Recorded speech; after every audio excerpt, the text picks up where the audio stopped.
todos bem-vindos ao Pode Ser. Olá pessoal, estamos começando hoje mais um Pode Ser, uma iniciativa da FAZ. E hoje a gente vai falar sobre um assunto que vai além das aparências. Ele fala também sobre saúde, hábitos e bem-estar. Hoje a gente vai falar sobre a pele. E estamos aqui diretamente do estúdio Boa Produções, com esse estúdio mega equipado, né, Mari? Com certeza.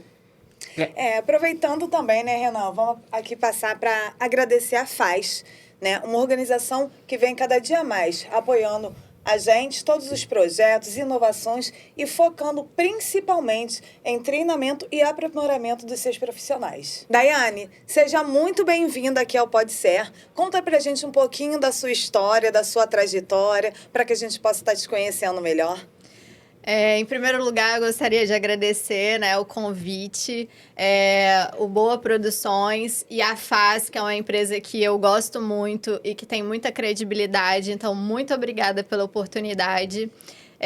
Meu nome é Daiane, para quem não me conhece, sou dermatologista e eu vou esclarecer para vocês aqui hoje algumas questões que a gente vai poder falar ao longo desse podcast. Daiane, eu queria conversar com você, para começar, recentemente a gente teve um aumento no número de mpox, né? E isso vem assustando as pessoas. A gente está com um pouco conhecimento sobre isso. Explica pra gente, como é que é essa questão da mpox, como pega, quais diferenças dela para herpes e outras doenças que aparecem na pele? A mpox, né, para quem nunca ouviu falar, é um vírus, né, da variável aí da varíola, e o vírus é do monkeypox. É uma variação aí da varíola. Na verdade, ela não é uma doença tão nova, começou em torno de 2022, e ela chegou a ser considerada uma epidemia, na verdade, quase uma pandemia, mas foi uma epidemia, porque ela acabou sendo controlada e não chegou em todos os países, mas foi considerada como aí a preocupação a nível de saúde pública internacional, né? A gente sempre fica com medo do desconhecido. Então, todo mundo ficou um pouco assustado quando começaram aqueles casos, principalmente, né, imigração, quando começaram a passar pelo avião, aeroporto e etc. E a gente, quando a gente não conhece, a gente fica preocupado com como é que vai ser isso, que doença é essa? Então, hoje, né, estamos em 2026, hoje a gente já sabe que essa doença, ela é uma doença que ela acaba se resolvendo sozinha em questão de algumas semanas, mas é uma doença altamente transmissível. Então, como que ela é transmitida? Ela é transmitida através do contato ou com o conteúdo das lesões. Vou começar falando quais são os sintomas, né, para ficar mais fácil de entender. Então, é uma doença que ela tem manifestação na pele através de vesículazinhas, bolhas espalhadas pelo corpo, que são acompanhadas de febre, dor no corpo, mal-estar, que a gente chama de pródromos. Então, isso diferencia de outros tipos de lesão de pele porque é acompanhado do mal-estar, da febre e etc. De qualquer maneira, é sempre importante a avaliação do dermatologista para fazer diagnóstico diferencial com outras doenças, né? Porque ela é altamente transmissível. E aí ela é transmitida através do conteúdo da vesícula, pode ser contato também por aerosol, mas tem que ser gotícula, né? Ou contato também através das relações sexuais, porque você entra em contato com os fluidos. Então, não é exatamente por conta da relação, mas por conta dos fluidos. Então, ela é uma doença que ela tem uma espalhabilidade rápida. E aí, o período de incubação dela é em torno de 5 dias a 21 dias. Então, a gente recomenda que haja esse isolamento para que essa doença não passe para outras pessoas. Mas é uma doença que, geralmente, ela se resolve em algumas semanas, de forma... O paciente melhora sozinho e a gente prescreve só os sintomáticos para alívio da dor, alívio da febre, enfim. Então, hoje a gente tem isso mais controlado. E geralmente esse tratamento, doutor, acontece como? É antibiótico? Como é que ele é feito? Então, a gente hoje não tem o tratamento, ele não é um tratamento específico, tá? A gente poderia até fazer uso de antivirais, mas isso não é uma regra para todo mundo, tá? Então, é uma doença onde a gente vai prescrever hidratação, a gente vai passar uma dipirona para febre ou paracetamol, sintomáticos e não uma medicação específica. E é vírus, então vírus a gente não usa antibiótico. Gente, é impressionante como a pele, ela não é só estética, né? Ela também é saúde. Exatamente. Pegando esse gancho aí já, Daiane, vamos falar de uma questão que às vezes é muito subestimada, né, pelas pessoas, né? Câncer de pele. Quando a gente fala em câncer de pele, melanoma, a gente já fica assim, opa, calma aí. Então, conta pra gente, explica um pouquinho pra gente como a gente deve se preocupar, os primeiros sintomas, né? O que a gente deve realmente prestar atenção, né? O Rio de Janeiro, a gente vive aí um verão intenso sempre, né? Então, dá um pouquinho dessa explicação pra gente, por favor. Então, a pele, ela é o maior órgão do corpo humano, né? Cerca de 16% do nosso corpo é de pele. Isso equivale mais ou menos aí entre 3,5 a 10 quilos. Caramba. Ou seja, é muita coisa. Então, a gente não para pensar nisso, mas a pele, ela é um órgão importantíssimo. E o que a pele faz? Termorregulação, né? A temperatura da pele. A pele é uma barreira, a sensibilidade. Então, a pele, ela serve para nos proteger. Quando a gente se expõe ao sol, a gente está quebrando essa barreira e a gente está com raio ultravioleta entrando ali. E essa exposição, ela vai gerar uma lesão, né? Uma queimadura. E isso vai abrir porta aí para a gente ter outras afecções, inclusive o câncer de pele. Hoje, o câncer de pele, ele é a maior quantidade de câncer no Brasil hoje é de câncer de pele. Então, aí a gente... Por isso que a gente, né, fala tanto da importância do uso do protetor solar, né, na prevenção. E os cânceres de pele, na verdade, a gente tem vários tipos, né? Os que a gente tem maior incidência, que é o carcinoma basocelular, o carcinoma espinocelular, mas eles têm um crescimento mais lento, né? Então, a gente fala assim, na maioria das vezes, ele vai ser curativo. O problema é que a maioria dos pacientes demora muito para procurar acompanhamento e investigar. E aí, às vezes, chega no consultório pra gente e aquela lesão ela já tá grande numa região do rosto. E aí já não adianta mais a gente só tirar um pedacinho da lesão. A gente vai ter que tirar a pele de outro canto para poder botar, fazer enxerto. Então, assim, a gente sempre fala, tem que investigar as lesões, tem que acompanhar, né, as manchinhas aí. E aí, eu até pedi para separarem uma imagem para a gente poder colocar aqui, para vocês conhecerem o ABCDE em relação aos tipos de lesão que a gente tem, né? Então, a gente tem o A, que são as assimetrias. Para a gente conseguir identificar quando uma lesão fala mais a favor de ser benigna e quando fala mais a favor de ser maligna. Então, quando é uma lesão assimétrica, ou seja, um lado é certinho, o outro começou a ficar meio esquisito. Opa, tem alguma coisa aí de diferente, né? O B, as bordas, quando a borda é redondinha, a lesão é toda redondinha, isso fala mais a favor de ser benigno. A borda começou a ficar irregular, sinal de alarme. A cor, a variedade de cor. Se a cor é uma coloração única, é mais tranquilo. Mas se começou a gerar ali, ó, tom preto, marrom, no caso até do melanoma, a gente tem área de regressão, mais azulado, esbranquiçado, a gente precisa investigar. E os tamanhos, né? O D de diâmetro, tamanhos maiores que 6 milímetros, a gente também precisa acompanhar essa lesão. E o mais importante, evolução. Se você tem uma lesãozinha que era pequena ali e você está percebendo que está crescendo rápido, é porque está mudando de tamanho, de forma, e isso é uma coisa aí que está crescendo mais rápido, então a gente precisa investigar e acompanhar. E aí, aproveitando, né, porque a Mariana também falou, não dá para ser sucinto, gente, não dá, tá? É um assunto extenso e muito importante, então a gente precisa falar sobre isso em relação ao melanoma, porque aí a gente fala de uma forma de câncer de pele que é mais agressiva.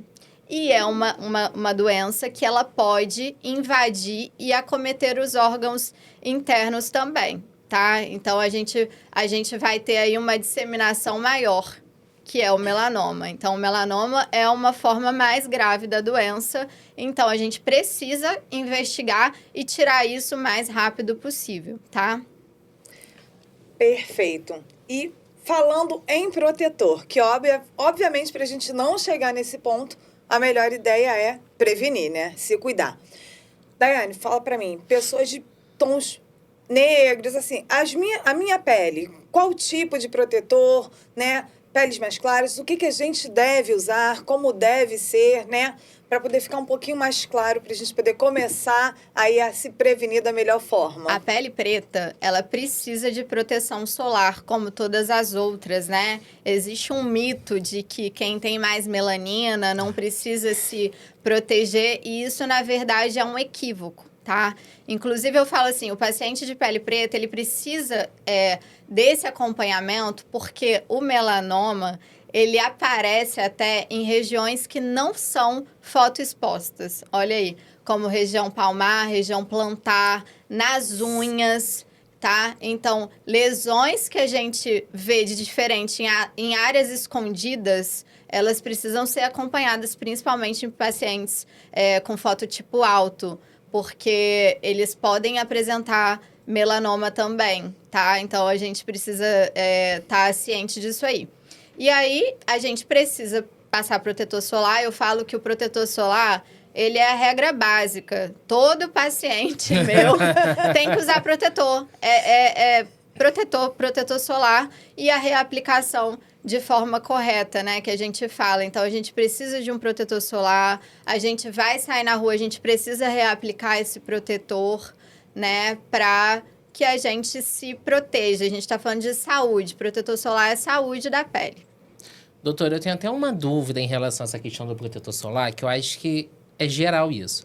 A gente mora aqui no Rio de Janeiro e vamos muito à praia, né?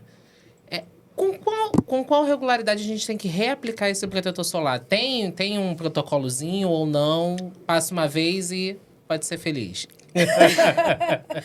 Todo mundo pode ser feliz, mas vamos ser felizes fazendo do jeito certo, né? Quando a gente fala de ir à praia, a gente fala sobre reaplicação do protetor solar. E quando a pessoa entra na água, tem que ser reaplicado assim que sai da água, tá? Então, a forma correta de aplicar o protetor solar, que a gente dá de dica, são 2 dedos, assim, de protetor solar para a região do rosto e pescoço, tá? Então, essa é a quantidade e a gente precisa reaplicar a cada 2 horas ou, se você entrou em contato com a água, suor de academia, você vai reaplicar esse protetor solar imediatamente após. E não podemos esquecer também, né, de aplicar na mão, né, de aplicar no restante do corpo, porque a gente não pode achar que é só rosto. Tá bom? É corpo inteiro. A proteção é em tudo, não só no Exato. rosto, né? E agora a gente vai entrar num assunto muito polêmico, né? Que é estética. E o Brasil, a gente ama uma estética, né? Quem não gosta? Todo mundo ama um procedimento, né? Doutora, e agora, e Botox? Botox é super famoso e a galera usa. Tem gente que fala que Botox é prevenção e tem gente que acha que Botox não, é só uma questão de vaidade mesmo, luxo, só para ficar com um rostinho um pouquinho mais esticado. Como é que é essa questão do Botox? Antigamente, as pessoas tinham um envelhecimento muito mais rápido. Se você comparar, né, quando a gente compara alguém, a gente costuma comparar mais gente famosa, né? Uhum. Quando a gente compara pessoas de antigamente, na faixa dos 45, 50 anos, são os hoje de 60. porque o envelhecimento ele era muito mais rápido. Então, eu falo que hoje a gente tem muito mais tecnologia, injetáveis à nossa disposição para a gente poder fazer esse gerenciamento do envelhecimento. Então, quando a gente fala de Botox preventivo, a gente está falando de fazer um gerenciamento melhor desse envelhecimento, que é o quê? Que é evitar que aquela ruguinha indesejada se torne fixa. Porque depois que se instala, que fica fixo, a gente já não consegue resolver mais só com a toxina botulínica. A gente vai precisar fazer fio, a gente vai precisar fazer ultraformer, a gente vai precisar de muito mais tecnologia e injetáveis do que se a gente começa a fazer o Botox antes de forma preventiva. Então, eu falo assim, às vezes a gente faz uma economia. Ah, não, eu só vou depois. Depois vai ficar mais difícil, porque a gente vai precisar de mais coisas para gerenciar esse envelhecimento. E aí, uma pergunta que eu recebo muito que é assim, e a partir de quantos anos, então, eu posso fazer? Eu falo assim, fazer Botox, isso a gente precisa analisar muitas questões, né? A gente precisa analisar metabolismo da pessoa, gente que faz academia, né? Que fica fazendo cara. Então, essa pessoa, ela vai ser mais expressiva, né? Metabolismo, quem fuma, genética. Então, existem vários fatores. Completou 18 anos, tem ruga? Já vai pro Botox. E, doutora, o que mais te preocupa nessa banalização dos procedimentos estéticos? Esse é um ponto que me incomoda bastante, tá? Quem me conhece sabe que eu sou bem conservadora nesse sentido, porque eu acho que, em primeiro lugar, eu sou médica, né? E eu, como médica, tenho uma conscientização do que é o corpo humano, do que é fazer um trabalho com seriedade. Então, eu acho que a banalização é você padronizar todo mundo.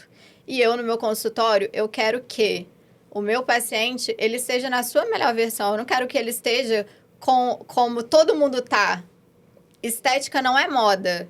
Estética tem que ter estudo, tem que ter capacitação. Eu vejo muita gente que faz um cursinho de internet e faz do paciente um estudo de caso. Meu paciente, ele não é estudo de caso. Ele não o meu caso ali que eu vou testar.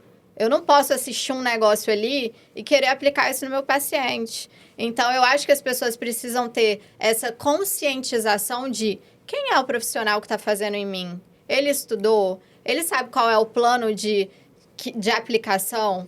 Ele sabe quais são as complicações do procedimento? Ele vai saber tratar as complicações, né? Porque os injetáveis aí, ácido hialurônico, quero fazer a boca. Se a pessoa fizer uma necrose na sua boca, ela vai saber reverter aquilo ali? Ela vai te dar assistência? Então, eu acho que a banalização do procedimento aumenta a taxa de erro e ela aumenta também, estimula as pessoas, porque eu falo assim, hoje em dia as pessoas, às vezes por comparação de Instagram, já chega assim, eu quero ter a bunda igual de fulano, eu quero ter a boca igual a de ciclano, e eu olho e falo assim, olha, nós vamos fazer o que vai ser melhor para você, né? Vamos fazer uma programação aqui. Então, eu acho que essa banalização de querer ficar igual a todo mundo, isso é preocupante. Então, eu acho que isso tem que ser feito com calma. Todo mundo quer ganhar dinheiro, mas eu acho que para ganhar dinheiro tem que ser com consciência, com estudo, com planejamento, com consulta médica, entendeu? Sai do paciente modelo, paciente cobaia, né, Daiane? Muda totalmente a ideia do que realmente tem que ser. É bem complicado mesmo. Doutora, existe um limite entre a autoestima e a pressão estética? Boa pergunta. Eu acho que hoje tem muita pressão, né?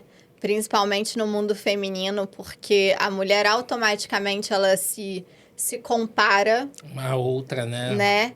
Mas eu acho que, por exemplo, para mim, o que eu avalio no meu paciente é o que te incomoda de verdade, né?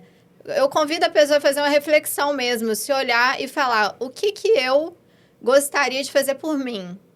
Então, eu acho que a gente precisa trabalhar a nossa autoestima, a gente precisa querer ser melhor sempre em todos os aspectos, não só na estética, mas a gente não pode ceder à pressão, porque um exemplo de como a estética vai mudando ao longo dos anos já houve um tempo onde a mulher era bonita por ser natural, depois a gente viu como ficou famoso aí a harmonização facial, né? E aí a gente foi vendo, até em relação a formatos de corpo, né? A gente ouvia muito paniquete, paniquete, paniquete. O modelo hoje de beleza para a sociedade é o quê?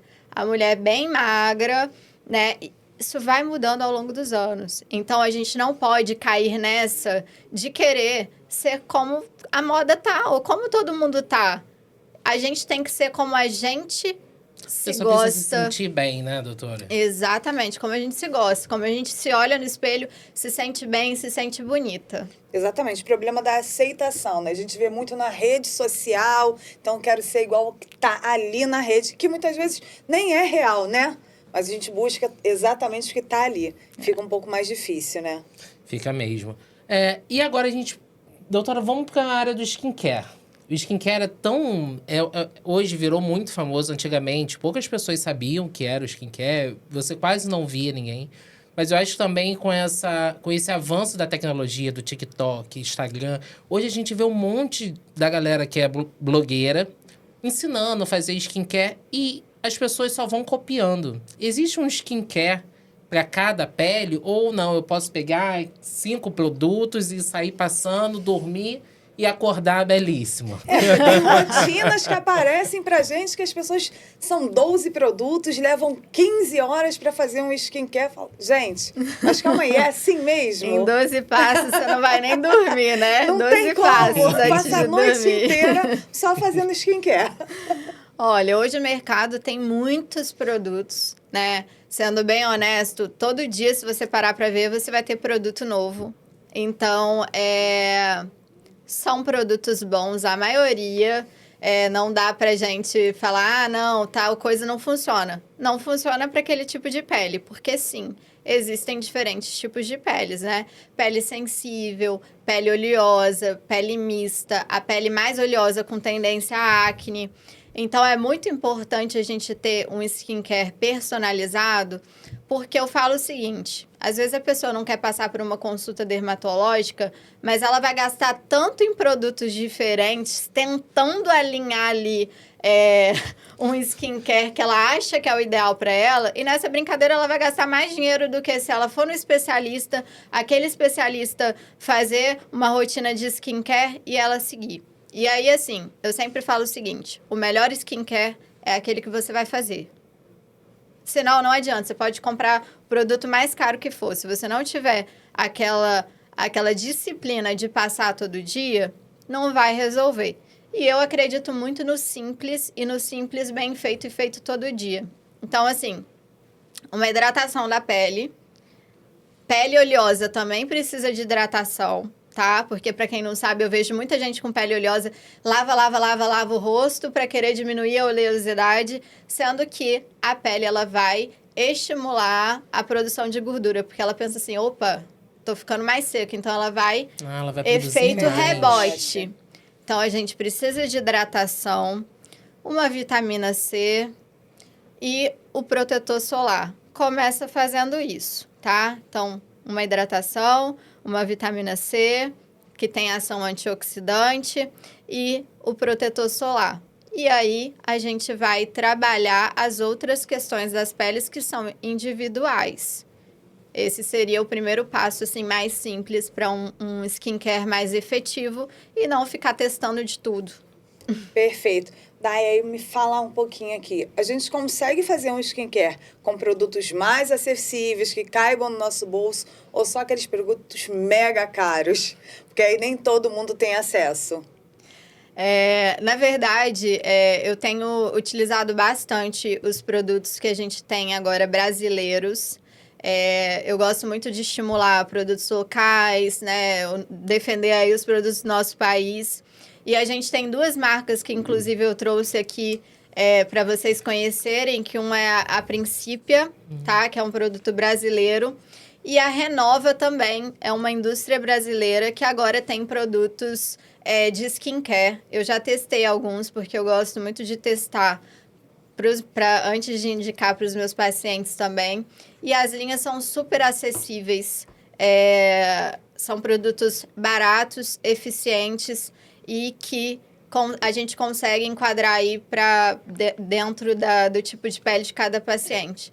Então, não é sobre preço de produto. Mais uma vez, é sobre disciplina e você ter aquilo ali para a sua própria pele.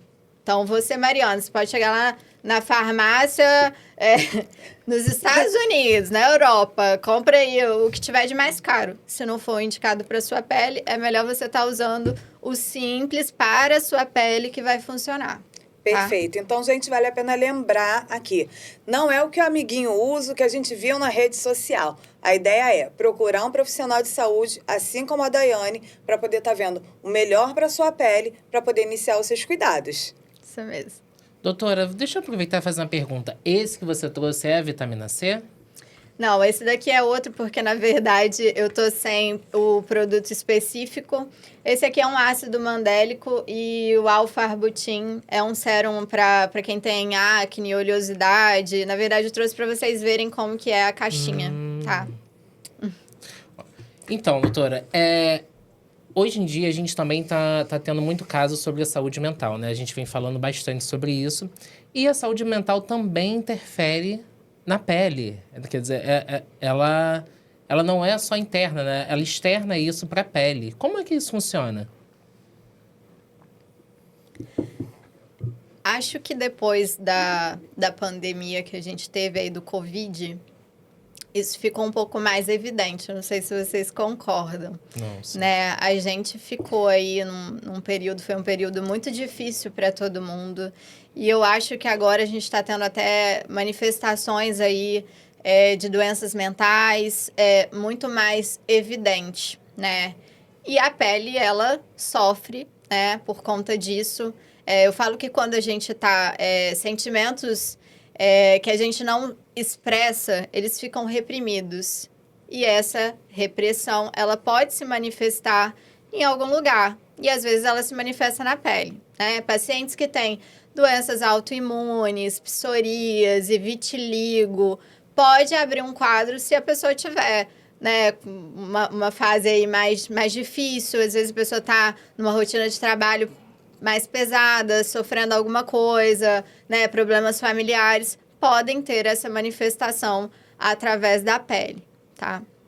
Então, nisso aí, trata-se de um conjunto clínico, né, para tratamento, né? Trata dermatologicamente, trata a parte da saúde mental, tudo junto para poder ver a melhora desse paciente, né? Sim. Aí a gente vai precisar avaliar alguns fatores, né? Quando eu recebo pacientes com psoríase, etc., a gente avalia o grau de impacto social, como que aquela doença ali atrapalha a pessoa, né? Seja por, às vezes, a pessoa se sentir com preconceito das outras pessoas, por achar que talvez aquela doença ali é contagiosa, né? Às vezes a pessoa não quer sentar na mesma cadeira porque acha que vai pegar aquilo ali. Então, esses pacientes, eles sofrem um impacto social. Então, a gente vai avaliando para fazer a medicação, o que vai funcionar, né? E quando a gente sente essa necessidade, a gente também encaminha o paciente para a psicologia para a gente conseguir fazer isso junto, tá? Perfeito. Dai, a ideia agora é a gente fazer um bate-bola com umas perguntinhas bem rápidas para tirar a dúvida do pessoal, né, Renan? Exatamente, Dai. A gente vai falar, você pode responder rapidinho, só pra gente fazer o bate-bola. Protetor solar, só na praia? Protetor solar na vida. Chocolate, causa acne, Dai? O que causa acne é comer muitos alimentos que vão deixar a pele da gente, alimentos gordurosos que vão deixar a pele da gente, o corpo da gente inflamado. Então, o chocolate em si, ele não é vilão. Se for comer, coma um chocolate 70%. Dormir de maquiagem, envelhece? Dormir de maquiagem vai entupir os poros, né? Vai deixar a pele ali mais desgastada com o tempo. Então, a gente pede para retirar essa maquiagem por conta de tampar os poros mesmo. Peeling caseiro funciona? É seguro? O peeling caseiro, né? Já vi gente passando açúcar com mel, com Eu borra confesso de que eu já café. Isso, na verdade, pode arranhar a pele da gente, né? Pode tirar a barreira de proteção da pele. Não vai conseguir fazer essa limpeza igual a gente recomenda. E, na verdade, pode piorar, né? Fica mais vulnerável até para infecção de pele. Porque você vai causar uma arranhadura ali, Na né? pele. Harmonização facial é sempre reversível? A harmonização facial, não vai ter como ser bate-bola. Ah, não. Tudo bem, tá Fica à liberado. vontade. A harmonização facial ou corporal, quando ela é feita com ácido hialurônico, ela é reversível porque a gente usa uma enzima que a gente chama de hialuronidase. Só que, na prática, nós profissionais vemos pacientes que chegam e não sabem o que foi injetado, né? Silicone industrial, PMMA, e isso confere riscos para a saúde e é irreversível. Não sei se vocês lembram do caso da Andressa Urach, Sim. né? Que ela fez um preenchimento glúteo com PMMA. Não é reversível e, além de não ser reversível, dá problema e as pessoas acham que dá problema na hora e esse problema ele pode ser tardio e trazer graves complicações para o paciente. Então, existem lugares aí, já peguei paciente que eu tive que pedir para fazer ultrassom da pele para a gente ver o que tinha ali no local. E o profissional falou que estava injetando ácido hialurônico e, na verdade, estava vendendo uma coisa e fazendo outra no paciente. Então, por isso que eu falo, tem que saber com quem que está fazendo. Eu, quando vou fazer, mostro para o meu paciente, ó, esse produto, abra a caixa. Igual a manicure, quando você abre, ó, esse alicate está estéreo, hein? O paciente, ele tem o direito de saber o que está sendo aplicado nele. Dai, e eu quero fazer uma perguntinha que talvez seja um pouquinho mais difícil. Existe algum procedimento estético que você não faria? É uma pergunta difícil. Eu acho que... Bom, me pegaram de surpresa. Tem alguns procedimentos estéticos que eu não faria, mas dizer que eu nunca faria, aí depois vocês vão me pegar e vão falar assim, ela, viu, falou que não queria fazer aquele procedimento e agora tá fazendo. O que eu não faria é alguns procedimentos dentro de consultório, né? Hoje eu vejo as pessoas fazendo endolaser, hidrolipo. Isso aí não vai me pegar, não. Bom, gente, hoje ficou muito claro que cuidar da pele é essencial. A informação sempre é o melhor tratamento preventivo, né, gente? A gente tem que focar sempre nisso. Procurar um profissional da área para poder estar se cuidando da forma correta. O amiguinho, como eu já falei, a rede social não é o que a gente tem que seguir. E se você gostou desse episódio, se inscreva no canal, ative o sininho, siga a gente na nossa rede social e fique atento a todos os outros vídeos que a gente vai postar. Vocês vão gostar. Daiane, agradeço mais uma vez por participar aqui do Nosso Pode Ser, tá? Com tanta clareza, por explicar e tirar dúvidas da gente, né? E dos nossos telespectadores. Vou te pedir também para deixar suas redes sociais para as pessoas poderem estar te seguindo, tirando dúvidas, né? E acompanhando lá suas publicações. Eu quem agradece vocês, Renan, Mariana, a Faso, Boa Produções, mais uma vez.